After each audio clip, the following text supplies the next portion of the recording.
1965 সালে মানচিত্রে সিঙ্গাপুর ছিল দক্ষিণ পূর্ব এশিয়ার একটি ছোট্ট দ্বীপ। প্রাকৃতিক সম্পদ নেই, বড় বাজার নেই, এমনকি নিজের খাবার ও পানির জন্য ছিল প্রতিবেশীর উপর নির্ভরশীলতা। কিন্তু এই ছোট্ট দ্বীপটি দাঁড়িয়েছিল বিশ্বের অন্যতম গুরুত্বপূর্ণ সমুদ্রপথের পাশে। সিঙ্গাপুর সেই অবস্থানকে কাজে লাগিয়ে প্রথমে টানল জাহাজ, তারপর টাকা আর শেষ পর্যন্ত প্রযুক্তি। মাত্র কয়েক দশকে একটি সম্পদহীন দ্বীপ পরিণত হলো বিশ্ব বাণিজ্য, অর্থনীতি ও সেমিকন্ডাক্টরের গুরুত্বপূর্ণ কেন্দ্রে। কিন্তু এই অসম্ভব পরিবর্তনের আসল রহস্য কি? ভূগোল, নেতৃত্ব, নাকি এমন এক দীর্ঘমেয়াদী পরিকল্পনা যা কয়েক দশক আগেই ভবিষ্যৎ দেখে ফেলেছিল? 9 আগস্ট 1965 টেলিভিশন ক্যামেরার সামনে বসে কাঁদছেন এক মানুষ, প্রধানমন্ত্রী লি কুয়ান ইউ। তার দেশ সিঙ্গাপুর মালয়েশিয়া থেকে বিতাড়িত হয়ে হঠাৎ হয়ে গেছে এক স্বাধীন একলা রাষ্ট্র। এমন একটা ঘটনা যেটা তিনি নিজে কখনো চাননি, কখনো পরিকল্পনাও করেননি। একটা ছোট্ট দ্বীপ, কোনো প্রাকৃতিক সম্পদ নেই, নিজের খাবার পানিটুকুও আসতো প্রতিবেশী মালয়েশিয়া থেকে। জনসংখ্যার প্রায় 70% থাকতো জনাজীর্ণ বস্তিতে। বেকারত্বের হার 14% ছাড়িয়ে গিয়েছিল। বিশ্বের প্রতিনিধিরা তখন প্রায় নিশ্চিত ছিলেন এই ছোট্ট দ্বীপ রাষ্ট্রের ভবিষ্যৎ অন্ধকার। 60 বছর পর সেই একই দ্বীপ আজ বিশ্বের চতুর্থ বৃহত্তম আর্থিক কেন্দ্র। টানা 13 বছর ধরে বিশ্বের শীর্ষ সমুদ্র বন্দর আর বিশ্বের মোট সেমিকন্ডাক্টর উৎপাদনের 10% তৈরি হয় এই একটা মাত্র দ্বীপে। মাথাপিছু আয় বেড়েছে 100 গুণেরও বেশি। এই রূপান্তরের গল্পটা এতটাই অবিশ্বাস্য যে বিশ্ব ব্যাংক আর জাতিসংঘের বিভিন্ন প্রতিবেদনে একে বারবার উদাহরণ হিসেবে তুলে ধরা হয়েছে।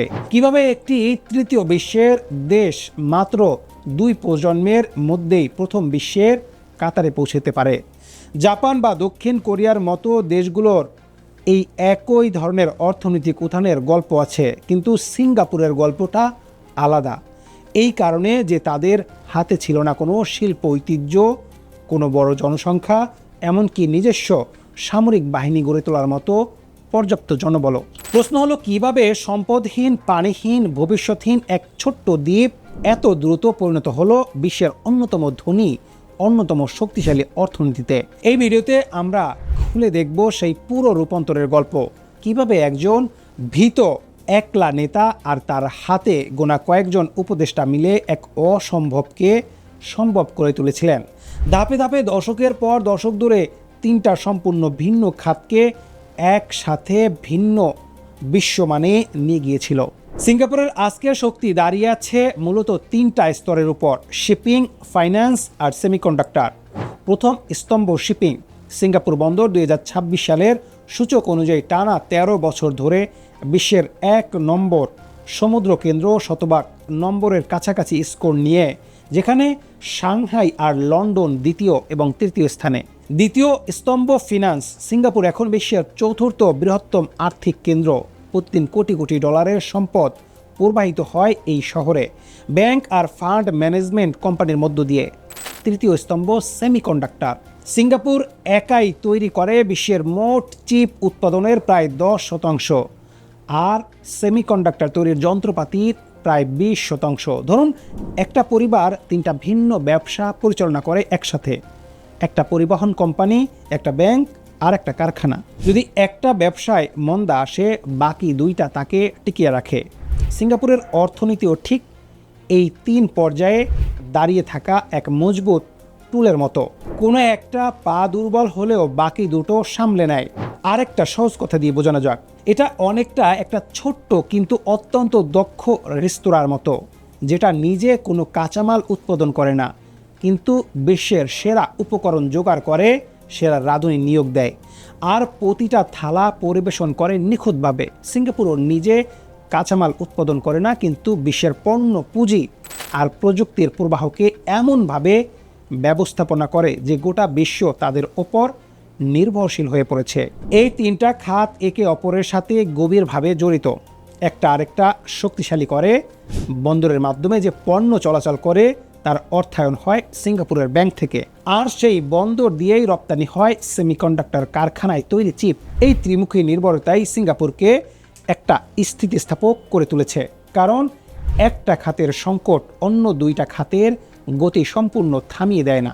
সিঙ্গাপুরের চাঙ্গি বিমানবন্দর দিয়ে 2023 সালে চলাচল করেছে প্রায় 59 মিলিয়ন যাত্রী, আগের বছরের তুলনায় প্রায় 83% বেশি, যা প্রমাণ করে করোনা মহামারীর ধাক্কা কাটিয়ে কতটা দ্রুত গতিতে দেশটা আবার তার আন্তর্জাতিক সংযোগ পুনরুদ্ধার করতে পেরেছে। এই বিমানবন্দর নিজেই এখন এক গুরুত্বপূর্ণ অর্থনৈতিক ইঞ্জিন, যেটা এশিয়া আর পশ্চিমা বিশ্বের মধ্যে ব্যবসায়ী, বিনিয়োগকারী আর পণ্য চলাচলের এক প্রধান প্রবেশদ্বার হয়ে দাঁড়িয়েছে। 1965 সালের সেই আগস্টের দিনটায় ফিরে যাওয়া যাক। লি কুয়ান ইউ তখন জানতেন তার দেশের হাতে কোনো তেল নেই, কোনো খনিজ সম্পদ নেই, এমনকি পর্যাপ্ত কৃষি জমিও নেই।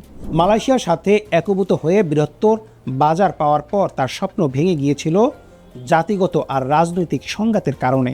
তার হাতে ছিল শুধু একটা জিনিস, সিঙ্গাপুরের ভৌগোলিক অবস্থান মালাক্কা প্রণালীর ঠিক পাশে, এশিয়া আর ইউরোপের মাঝখানে এক প্রাকৃতিক নৌপথের সংযোগস্থল, যেটা ব্রিটিশ ঔপনিবেশিক আমল থেকেই এক গুরুত্বপূর্ণ বাণিজ্য বন্দর হিসেবে পরিচিত ছিল। লি আর তার অর্থনৈতিক উপদেষ্টা কোহ কেং সই বুঝেছিলেন এই অবস্থানকে কাজে লাগাতে হবে, আর তার সাথে প্রয়োজন হবে শৃঙ্খলা, শিক্ষা আর বিদেশি বিনিয়োগ আকর্ষণের এক আক্রমণাত্মক কৌশল। তারা প্রতিষ্ঠা করেন অর্থনৈতিক উন্নয়ন বোর্ড, যার একমাত্র কাজ ছিল বিদেশি কোম্পানিকে সিঙ্গাপুর বিনিয়োগ করতে রাজি করানো। অর্থাৎ ধরুন একটা পরিবারের হাতে কোনো জমি নেই, কোনো পুঁজি নেই, কিন্তু তাদের বাড়িটা দাঁড়িয়ে আছে ঠিক প্রধান সড়কের মোড়ে, যেখান দিয়ে সারা শহরে মানুষ যাতায়াত করে। সেই পরিবার যদি বুদ্ধি করে সেই মোড়ে একটা চায়ের দোকান খোলে, পরিষ্কার পরিচ্ছন্ন রাখে, সৎ ব্যবহার করে, ধীরে ধীরে সেই দোকানই হয়ে উঠতে পারে গোটা এলাকার সবচেয়ে গুরুত্বপূর্ণ প্রতিষ্ঠান। লি কুয়ান ইউয়ের সিঙ্গাপুরও ঠিক এই কৌশলটাই বেছে নিয়েছিল। অবস্থানের সুবিধা, কঠোর শৃঙ্খলা আর নিরবিচ্ছিন্ন বিদেশি বিনিয়োগ আকর্ষণ। 1965 থেকে 1970 সাল পর্যন্ত সিঙ্গাপুরের অর্থনীতি বার্ষিক গড়ে 12.7% হারে বেড়েছিল, যা প্রমাণ করে শুরুর সেই কঠিন বছরগুলোতে ভিত্তিটা কতটা মজবুত হয়ে গিয়েছিল। এই সময়টাই সিঙ্গাপুর সরকার একটা কঠোর সিদ্ধান্ত নেয়। জনগণকে বোঝানো হয় স্বল্প মেয়াদী আরাম বিসর্জন দিয়ে দীর্ঘমেয়াদী সমৃদ্ধির জন্য কাজ করতে হবে, শৃঙ্খলা মেনে নিয়ে চলতে হবে, শিক্ষায় বিনিয়োগ করতে হবে। সরকারি গৃহায়ণ প্রকল্পের মাধ্যমে বস্তির জায়গায় গড়ে তোলা হয় সুশৃঙ্খল আবাসন, যেখানে আজও সিঙ্গাপুরের প্রায় 80% মানুষ বসবাস করে। শিক্ষা ব্যবস্থাকে ঢেলে সাজানো হয়, সম্পূর্ণভাবে ইংরেজিকে করা হয় প্রধান শিক্ষার মাধ্যম, যাতে ভবিষ্যতের প্রজন্ম সরাসরি আন্তর্জাতিক বাণিজ্য আর প্রযুক্তির সাথে সহজে যুক্ত হতে পারে। আর একই সাথে প্রতিটা নাগরিককে নিজ নিজ মাতৃভাষা শেখারও সুযোগ রাখা হয়, যাতে সাংস্কৃতিক পরিচয় হারিয়ে না যায়। এবার দেখা যাক কিভাবে তিনটা স্তম্ভ আলাদা আলাদাভাবে গড়ে উঠল। শিপিং খাতে সিঙ্গাপুর শুরু করেছিল একটা সাধারণ ঔপনিবেশিক বাণিজ্য বন্দর হিসেবে, কিন্তু ধীরে ধীরে বিনিয়োগ করে আধুনিকীকরণে, আর সাম্প্রতিক সময়ে গড়ে তুলছে তুয়াস মেগাপোর্ট, প্রায় সম্পূর্ণ স্বয়ংক্রিয় এক বন্দর, যেখানে ইউরোপ আর চীনের মধ্যে চলাচল করা বিপুল পরিমাণ কন্টেইনার প্রক্রিয়াজাত হয়। ফাইন্যান্স খাতে লি কুয়ান ইউয়ের সরকার একটা দ্বিমুখী কৌশল নিয়েছিল। একদিকে সিঙ্গাপুরকে আন্তর্জাতিক আর্থিক কেন্দ্র বানানো, আরেকদিকে সেই আর্থিক খাতকে ব্যবহার করা স্থানীয় উৎপাদন আর শিপিং শিল্পের পৃষ্ঠপোষক হিসেবে। এই কৌশলের ফলে ধীরে ধীরে সিঙ্গাপুর হয়ে ওঠে নিউ ইয়র্ক, লন্ডন আর সুইজারল্যান্ডের কাতারে এক বৈশ্বিক আর্থিক কেন্দ্র হিসেবে। সেমিকন্ডাক্টর খাতের শুরুটা হয়েছিল 1968 সালে, যখন মার্কিন কোম্পানি টেক্সাস ইনস্ট্রুমেন্টস সিঙ্গাপুরের তাদের প্রথম সেমিকন্ডাক্টর কারখানা স্থাপন করে। সস্তা কিন্তু সুশৃঙ্খলবদ্ধ শ্রমশক্তির খোঁজে সিঙ্গাপুর সরকার এই সুযোগটা লুফে নেয়। ধীরে ধীরে বিনিয়োগ করে প্রযুক্তিগত শিক্ষা, গবেষণা প্রতিষ্ঠান, স্টার আর কর সুবিধা, যাতে শুধু সস্তা শ্রম না বরং উচ্চ প্রযুক্তির উৎপাদনও দেশে টিকে থাকে। 2025 সালে সিঙ্গাপুরের সেমিকন্ডাক্টর শিল্পের মূল্য দাঁড়িয়েছে প্রায় $70 বিলিয়ন, যেটা দেশের মোট জিডিপির প্রায় 6%, আর সরাসরি কর্মসংস্থান দিচ্ছে 35,000-এরও বেশি মানুষকে। অর্থাৎ তিনটা খাতই গড়ে উঠেছে একই মূল কৌশলে: সরকারি দূরদর্শিতা, বিদেশি বিনিয়োগ আকর্ষণ আর ক্রমাগত মানব সম্পদ বিনিয়োগ, যাতে সস্তা স্বনির্ভরতা থেকে ধীরে ধীরে উচ্চ প্রযুক্তির দক্ষতার উত্তরণ ঘটে। এই তিনটা খাতের বাইরেও সিঙ্গাপুর গড়ে তুলেছে জুরাং দ্বীপের বিশাল পেট্রোকেমিক্যাল শিল্পাঞ্চল, যেখানে বিশ্বের শীর্ষস্থানীয় তেল শোধনাগার কোম্পানিগুলো তাদের এশীয় কার্যক্রম পরিচালনা করে। আর চাঙ্গি বিমানবন্দর হয়ে উঠেছে এশিয়ার অন্যতম ব্যস্ততম আকাশ পরিবহন কেন্দ্র, যেটা শিপিং আর ফাইন্যান্স দুই খাতের সাথেই যুক্ত এক গুরুত্বপূর্ণ সংযোগস্থল। সাম্প্রতিক বছরগুলোতে সিঙ্গাপুর সরকার ঘোষণা দিয়েছে $28.5 বিলিয়ন এক নতুন প্রযুক্তি পরিকল্পনার, যেখানে বিশেষ গুরুত্ব দেওয়া হয়েছে 2026 সালের সেমিকন্ডাক্টর বিনিয়োগ অভিযানে। একটা পরিষ্কার সংকেত যে সরকার এখনও সেই পুরনো কৌশলী বিশ্বাসে নতুন খাতে আগেভাগে বিপুল বিনিয়োগ করে ভবিষ্যতের প্রতিযোগিতায় এগিয়ে থাকা। এই কৌশলের ফলাফল সংখ্যায় দেখলে বিস্ময়কর। 1965 সালে সিঙ্গাপুরের মাথাপিছু জিডিপি ছিল মাত্র $500 কাছাকাছি। 1991 সালে সেটা বেড়ে দাঁড়ায় $14,500, আর 2023 সালে পৌঁছায় $55,000, অর্থাৎ প্রায় 110 গুণ বৃদ্ধি মাত্র 6 দশকের মধ্যে। জনসংখ্যাও এই সময় দ্বিগুণেরও বেশি বেড়েছে, অথচ প্রতিটা মানুষের জীবনযাত্রার মান বেড়েছে আরও দ্রুত গতিতে। মনে হতেই পারে এই সাফল্যের গল্পে কোনো ছায়া নেই। সিঙ্গাপুর যেন একটি নিখুঁত মডেল, যেটা শুধু ভালো নীতি আর কঠোর পরিশ্রমের ফসল। তবে এই উজ্জ্বল ছবির আড়ালে থাকা জটিলতাগুলোও দেখা দরকার। লি কুয়ান ইউয়ের সেই অর্থনৈতিক সাফল্যের সাথে এসেছিল রাজনৈতিক স্বাধীনতার উপর কঠোর নিয়ন্ত্রণ। গণমাধ্যমের স্বাধীনতা সীমিত, বিরোধী রাজনৈতিক কণ্ঠস্বর প্রায়ই আইনি মামলার মুখোমুখি, আর 1968 থেকে 1980 সাল পর্যন্ত টানা 4টা সাধারণ নির্বাচনে ক্ষমতাসীন দল পার্লামেন্টের সবগুলো আসনই জিতে নেয়, যা বিরোধী রাজনীতির কোনো বাস্তবতার সুযোগই রাখেনি। বিশ্বজুড়ে সমালোচকরা এই মডেলকে প্রশ্ন করেন, অর্থনৈতিক সমৃদ্ধির এই মূল্য কি সত্যি ন্যায্য, যেখানে নাগরিক স্বাধীনতার একটা বড় অংশ বিসর্জন দিতে হয়েছে? লি কুয়ান ইউ নিজে এই সমালোচনার জবাবে বলতেন, একটা তরুণ ভঙ্গুর জাতির জন্য প্রথম অগ্রাধিকার হলো টিকে থাকা আর সমৃদ্ধি অর্জন। রাজনৈতিক পরীক্ষা নিরীক্ষা বিলাসিতা তারা বহন করতে পারত না। এই একই সময় সিঙ্গাপুর পরিবর্তিত হয় নানা কঠোর সামাজিক নিয়ম, যার মধ্যে সবচেয়ে বেশি আলোচিত ছিল চুইংগাম বিক্রি নিষিদ্ধ করা, রাস্তায় থুতু ফেলা বা ময়লা ফেলার জন্য ভারী জরিমানা, আর সামাজিক শৃঙ্খলা বজায় রাখতে কঠোর আইন। এই নিয়মগুলো বিদেশি গণমাধ্যমে প্রায় ব্যঙ্গের বিষয় হলেও সিঙ্গাপুরের ভেতরে এগুলোই তৈরি হয়েছিল বিশ্বের অন্যতম পরিষ্কার, নিরাপদ আর সুশৃঙ্খল এক শহরের পরিবেশ, যেটা বিদেশি বিনিয়োগকারী আর দক্ষ পেশাজীবীদের কাছে অত্যন্ত আকর্ষণীয়। এই যুক্তি আজও সিঙ্গাপুরের ব্যাপকভাবে গৃহীত, কারণ অধিকাংশ নাগরিক তাদের জনজীবনের মান আর নিরাপত্তার সাথে এই রাজনৈতিক নিয়ন্ত্রণে একটা ভারসাম্য মেনে নিয়েছেন। যদিও তরুণ প্রজন্মের একটা অংশ ক্রমশ বেশি রাজনৈতিক উন্মুক্ততার দাবি তুলছে। এই সাফল্যের গল্প নিয়ে ছড়িয়ে থাকা কিছু ধারণা এবার যাচাই করা যাক। দাবি 1, সিঙ্গাপুরের সাফল্য প্রমাণ করে কর্তৃত্ববাদী শাসন অর্থনৈতিক উন্নয়নের সবচেয়ে কার্যকর পথ। এই দাবি বিপজ্জনক রকমের সরলীকৃত। বিশ্বে আরও অনেক কর্তৃত্ববাদী রাষ্ট্র আছে যারা একই ধরনের কঠোর নিয়ন্ত্রণ প্রয়োগ করলেও অর্থনৈতিকভাবে ব্যর্থ হয়েছে। প্রমাণ করে শুধু কর্তৃত্ববাদী যথেষ্ট না, তার সাথে প্রয়োজন দুর্নীতিমুক্ত প্রশাসন, দক্ষ নীতি নির্ধারণ আর দীর্ঘমেয়াদী পরিকল্পনা। সিঙ্গাপুরের সাফল্য শুধু ভৌগোলিক অবস্থানের সৌভাগ্য। যে কোনো বন্দর শহরই একই পথে সফল হতে পারত। বাস্তব ইতিহাসে এমন বহু বন্দর শহর আছে যাদের ভৌগোলিক অবস্থান একই রকমভাবে সুবিধাজনক ছিল, কিন্তু তারা কখনো সিঙ্গাপুরের মতো নতুন উচ্চতায় পৌঁছতে পারেনি। অর্থাৎ অবস্থান একটা প্রয়োজনীয় শর্ত ছিল, কিন্তু একমাত্র কারণ না।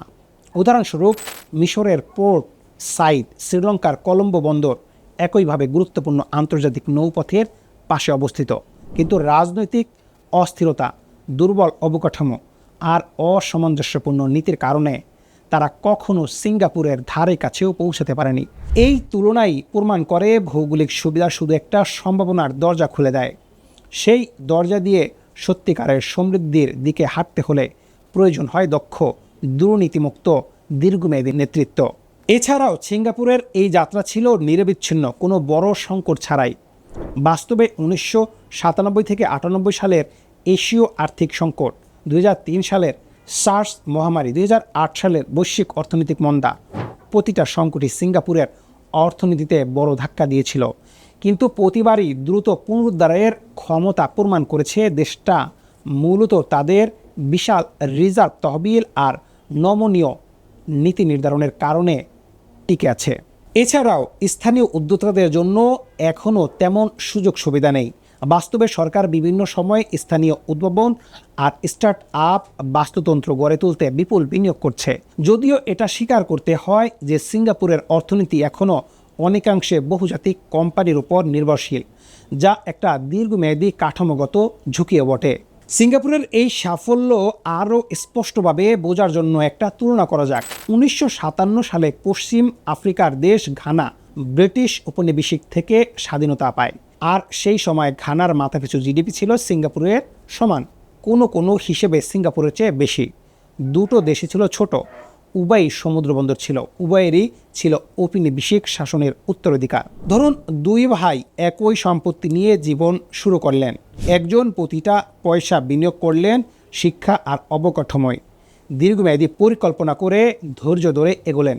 আরেকজন স্বল্প মেয়াদী রাজনৈতিক জনপ্রিয়তার পিছনে ছুটলেন, ঘন ঘন নীতি বদলালেন, রাজনৈতিক অস্থিরতায় ভুগলেন। 60 বছর পর প্রথম ভাই আজ ধনী, দ্বিতীয় ভাই এখনও সংগ্রাম করছে। ঘানা আর সিঙ্গাপুরের গল্প ঠিক এমনই। ঘানা একাধিক সামরিক অভ্যুত্থান, রাজনৈতিক অস্থিরতা আর অসামঞ্জস্য অর্থনৈতিক নীতির মধ্য দিয়ে গেছে, যেখানে সিঙ্গাপুর ধীরে ধীরে ধরে রেখেছে একই দল, একই দীর্ঘমেয়াদী দৃষ্টিভঙ্গি, একই কঠোর প্রশাসনিক শৃঙ্খল ছায়া দশক ধরে। আজ সিঙ্গাপুরের মাথাপিছু জিডিপি ঘানার প্রায় 30 গুণেরও বেশি। এই তুলনাটাই সবচেয়ে স্পষ্টভাবে দেখায় একই সূচনা বিন্দু থেকে শুরু করা দুইটা দেশ কিভাবে সম্পূর্ণ ভিন্ন নীতিগত সিদ্ধান্তের কারণে সম্পূর্ণ ভিন্ন গন্তব্যে পৌঁছতে পারে। সম্পদ বা ভৌগোলিক অবস্থান না, বরং নীতি আর প্রাতিষ্ঠানিক ধারাবাহিকতায় আসল পার্থক্য গড়ে দিয়েছে। ঘানার ইতিহাস 1966 সাল থেকে একাধিকবার সামরিক অভ্যুত্থান ঘটেছে। প্রতিটা নতুন সরকার আগের সরকারের অর্থনৈতিক নীতি বাতিল করে নতুন দিক নির্দেশনা নিয়ে এসেছে। বিদেশি বিনিয়োগকারীদের মধ্যে তৈরি হয়েছে দীর্ঘমেয়াদী অনিশ্চয়তা। সিঙ্গাপুরের ঠিক উল্টো ঘটেছে। এই একই ক্ষমতাসীন দল মূলত একই মৌলিক অর্থনৈতিক দর্শন 6 দশক ধরে অক্ষুণ্ণ থেকেছে, যা বিনিয়োগকারীদের দিয়েছে নিশ্চয়তা আর দীর্ঘমেয়াদী পরিকল্পনার সুযোগ। ঘানার প্রাকৃতিক সম্পদ, বিশেষ করে সোনা আর কোকো, তাত্ত্বিকভাবে তাদের সিঙ্গাপুরের চেয়েও এগিয়ে রাখার কথা ছিল। কিন্তু এই সম্পদ বহু সময় হয়ে দাঁড়িয়েছে রাজনৈতিক সংঘাত আর দুর্নীতির উৎস, যেখানে সিঙ্গাপুরের সম্পদহীনতাই তাদের বাধ্য করেছে মানব সম্পদ আর প্রাতিষ্ঠানিক দক্ষতায় বিনিয়োগ করতে। এক ধরনের বিপরীতমুখী পরিহাস, যেখানে সম্পদের অভাবই হয়ে দাঁড়িয়েছে দীর্ঘমেয়াদী শক্তির উৎস।